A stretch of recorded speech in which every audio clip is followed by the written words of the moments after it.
सभी स्टूडेंट को मेरी तरफ से प्यार भरा और दिल से नमस्कार। एक बार साथ में जुड़ेंगे, लाइक करेंगे, शेयर करेंगे और कमेंट करना नहीं भूलेंगे, क्योंकि हम लेके आ चुके हैं। अगर आप सीईटी की तैयारी कर रहे हो मेरे दोस्त, सीईटी की तैयारी कर रहे हो राजस्थान के अंदर, तो आपके लिए मैं टॉप और बेहतर क्वेश्चन लेके आ चुका हूँ। एक बार लाइक और शेयर करके चैनल को सब्सक्राइब कर लेंगे, क्योंकि 2024 में आपको सीईटी में कम से कम 260 प्लस का स्कोर करना है।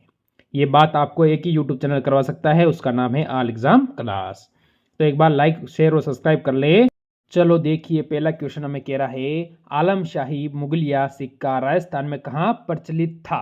यानी उस समय ये मुगलिया सिक्का था, वो राजस्थान में कहाँ पर चलता था, ये आपसे पूछा गया है। जयपुर, बीकानेर, अलवर और भरतपुर।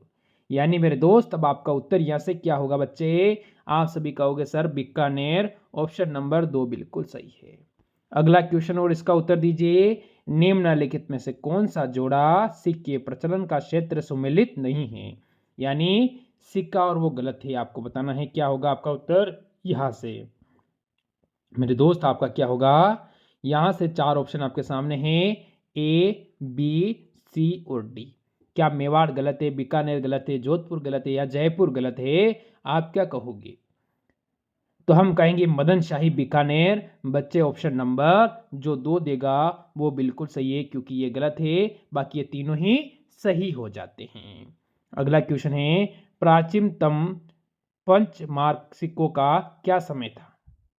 यानी कार्य क्या था उनका, जो समय था वो क्या था, आपको बताना है। प्राचीनतम जो पंचमार्क सिक्के थे ना, सिक्कों का जो कार्य यानी उसका जो समय था वो क्या क्या था, तो आप क्या कहोगे?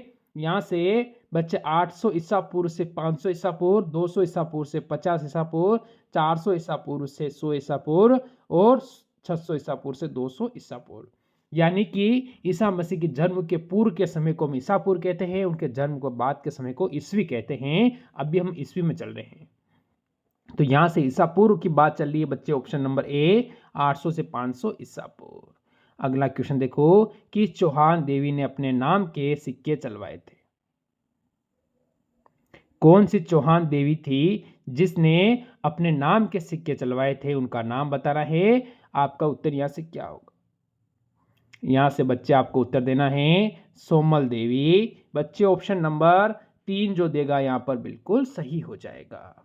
अगला क्वेश्चन देखो, राजस्थान में किस, यानी राजस्थान की अगर बात चल रही है यहाँ पर, गणतांत्रिक जनजाति के सर्वाधिक सिक्के प्राप्त हुए हैं, यानी सबसे अधिक सिक्के मिले हैं, वो कौन है आपको बताना है। तो आप कहोगे योधे। यानी बच्चे जो 1 देगा वो बिल्कुल सही और सटीक यहाँ पर हो जाएगा। बताएंगे मेरे सारे दोस्त इसका क्वेश्चन का उत्तर। जॉर्ज थॉमस द्वारा राजस्थान के किस सर्वप्रथम किस शब्दों का प्रयोग किया गया था। जो के लिए यानी राजस्थान के लिए सर्वप्रथम कौन से शब्दों का प्रयोग किया गया था? क्या इसे मत्स्य प्रदेश कहा था, क्या इसे राजस्थान कहा था, राजपुताना कहा था या मरुभूमि कहा था? जॉर्ज थॉमस ने से क्या कहा था राजस्थान को सर्वप्रथम, इसके लिए ऐसा कौन सा शब्द उपयोग किया था? तो आप सभी कहोगे दोस्त क्या कहने की बात है सर? राजपुताना, ऑप्शन नंबर 3, क्योंकि ये राजाओं की भूमि है इसीलिए इसे राजपुताना कहा जाता है। बताओ, अमीर खुसरो ने किस रचना में चित्तौड़ पर अलाउद्दीन खिलजी के आक्रमण का वर्णन किया है? तो आपको पता है अलाउद्दीन खिलजी ने 1303 में चित्तौड़ पर आक्रमण किया था। तो इसके बारे में जो जानकारी दी है किसने? अमीर खुसरो ने। बताओ उसका नाम क्या था, आपको बताना है। क्या उत्तर होगा ऐसे? तो खजाई उल फतूह। यानी बच्चे ऑप्शन नंबर यहां से 1 जो देगा वो बिल्कुल सही है। अगला क्वेश्चन देखो, अरली चौहान यानी चौहानों की अगर यहाँ पर बात हुई है मेरे बच्चे, डायनेस्टिस के लेखक है, यानी लेखक के बारे में पूछा गया आपको कि इस पुस्तक का लेखक कौन है। तो इसके बारे में जानकारी देने वाला वो महापुरुष कौन है, वो विख्यात व्यक्ति कौन है, उसके बारे में आपसे पूछा गया है। तो हम कहेंगे दशरथ शर्मा। यानी बच्चे ऑप्शन नंबर बी आपका बिल्कुल सही है। अब अपने अगले क्वेश्चन पे चलेंगे। क्लास का टाइम है मॉर्निंग में, सुबह 9 बजे क्लास आती है, आपको लेना नहीं भूलना है। मात्र 15 मिनट की क्लास चलती है और 15 मिनट में 9 से 9:15 पर क्लास खत्म होती है। आपके लिए मोस्ट इंपॉर्टेंट है। बताओ राजस्थान शब्द का प्रयोग सर्वप्रथम किसने किया था?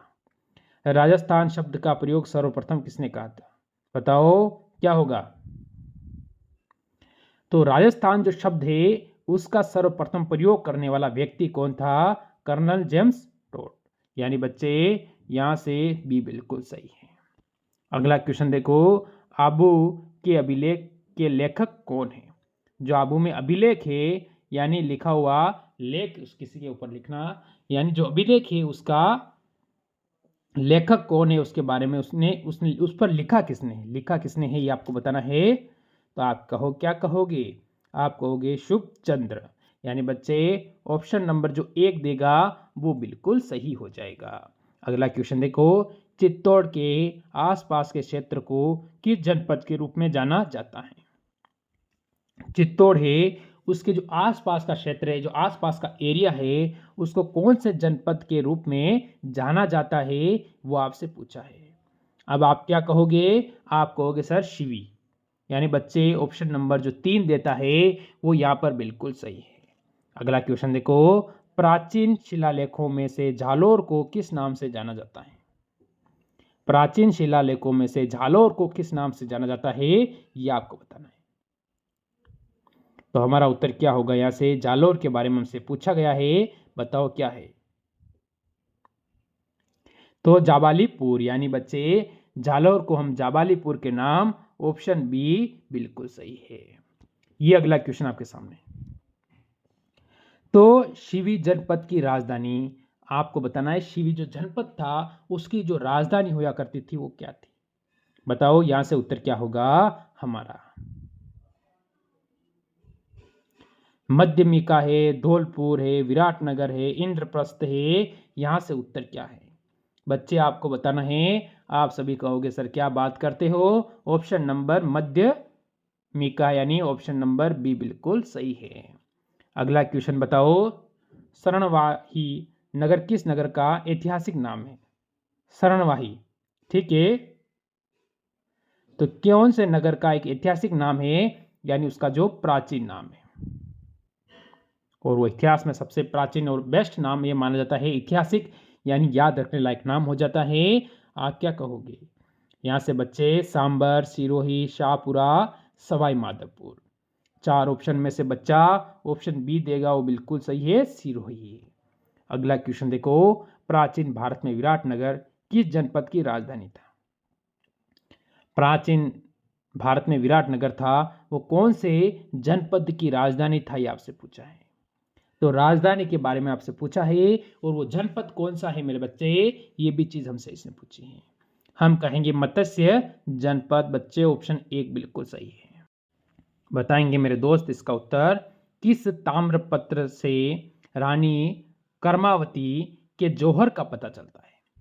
रानी कर्मावती की अगर यहाँ पर बात हुई है तो एक महापुरुष यानी एक शक्तिशाली, एक दृढ़ संकल्प वाली ऐसे लोगों के बारे में जब बात होती है तो लगता है कि हमारा इतिहास का कुछ महान इतिहास रहा है जिसके बारे में आज बहुत सारे बच्चों को पता नहीं रहता है। तो आपको इनके बारे में जानकारी होनी चाहिए। तो पूर्व ताम्रपत्र में यानी मेरे बच्चे ऑप्शन नंबर 1 बिल्कुल सही है। अगला क्वेश्चन देखो, किसानों से वसूल किए जाने वाली विविध लाग या बागों का उल्लेख किसमें प्राप्त हुआ है? बताओ किसमें होगा है। यहां से आपका उत्तर क्या रहेगा? तो यहां से हम क्या कहेंगे कि हमारा उत्तर बिल्कुल बच्चे सही और सटीक हो जाए इसके अंतर्गत। तो आप सभी कहोगे सर क्या बात करते हो? ऑप्शन नंबर बी पर जाएंगे, चिकली। ऑप्शन नंबर बी 2 बिल्कुल सही है। अगला क्वेश्चन देखो, बिजुलिया अभिलेख का काल है। जो बिजुलिया अभिलेख था उसका काल कौन सा है ये आपको बताना है। तो बिजुलिया अभिलेख की अगर यहाँ पर बात हुई है मेरे बच्चे, ये वही बिजुलिया है जिसके बारे में आप मेरे को कमेंट करके बताओ बिजुलिया किसके लिए प्रसिद्ध है, किस चीज़ के लिए विख्यात इसका नाम हुआ था और वहाँ से क्या संबंध थे उसके बारे में कोई बच्चा मेरे को कमेंट करके बताएगा? बिल्कुल बताएगा, क्योंकि आपने राजस्थान का अगर इतिहास पढ़ा है तो आप ज़रूर बताओगे। पर हमारी यहाँ बात हो रही है 1170 की, यानी ऑप्शन नंबर बी बिल्कुल सही है। अगला क्वेश्चन देखो, बिजुलिया अभिलेख के अनुसार सांबर झील निर्माण चौहान वंश के किस शासक ने करवाया था?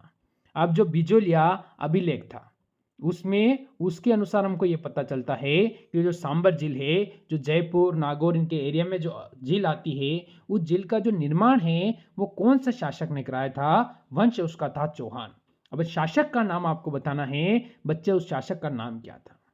तो क्या कहोगे आप सभी? कहोगे सर जी वासुदेव। वासुदेव का मतलब बच्चे ऑप्शन नंबर बी बिल्कुल सही है। अगला क्वेश्चन देखो, किस शिलालेख में चौहानों को, यानी यहां पर चौहानों की बात हुई है शिलालेख में, वत्स्य गोत्र ब्राह्मण कहा गया है। यानी चौहानों को क्या कहा है शिलालेख में? वत्स्य गोत्र के ब्राह्मण बताया गया है।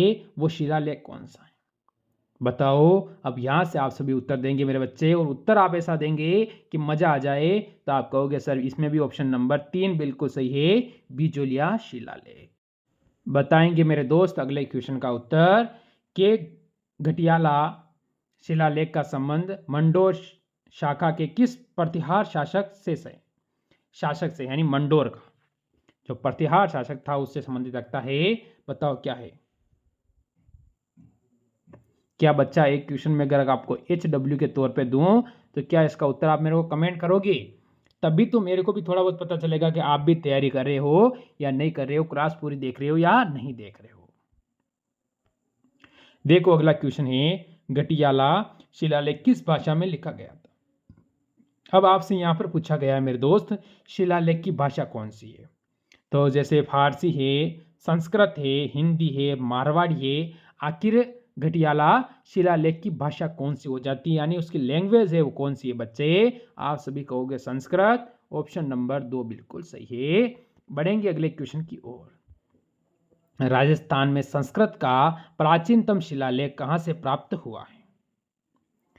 राजस्थान में संस्कृत के बारे में कहा है कि संस्कृत का सबसे प्राचीनतम जो शिलालेख है वो हमें प्राप्त हुआ है बच्चे, और वो कहां से हुआ है वो चीज हमसे पूछ ली गई है। अब हम क्या कहें कि हमारा उत्तर बिल्कुल सही है, ये आपको बताना है। तो आप सभी कहोगे गोसुंडी, यानी बच्चे ऑप्शन 4 एकदम सही और सटीक हो जाता है। अगला क्वेश्चन देखो, गोसुंडी शिलालेख स्थित है। अब आपको पता है कि इस गोसुंडी का कई बार नाम आ चुका है, शिलालेख एक प्रसिद्ध शिलालेख है, तो ये भी पता होना चाहिए कि शिलालेख है कहां पर। बाकी क्वेश्चन ने ये पूछ लिया कि गोसुंडी शिलालेख कहां पर है, तो बच्चे यहां से आपकी हवा निकल जाएगी। तो आप कहोगे चित्तौड़गढ़, बारा, अजमेर और भीलवाड़ा। अब बताएंगे सारे बच्चे उत्तर क्या है आपका। तो आप कहोगे सर क्या बात करते हो? ऑप्शन नंबर 1 चित्तौड़गढ़ बिल्कुल सही हो जाता है। गोसुंडी शिलालेख किस लिपि में लिखा गया है? जो गोसुंडी शिलालेख है मेरे बच्चे, उसकी लिपि कौन सी है, उसकी लैंग्वेज कौन सी, उसकी कौन सी भाषा के अंदर उसे लिखा गया है, ये आपसे पूछ रहा है।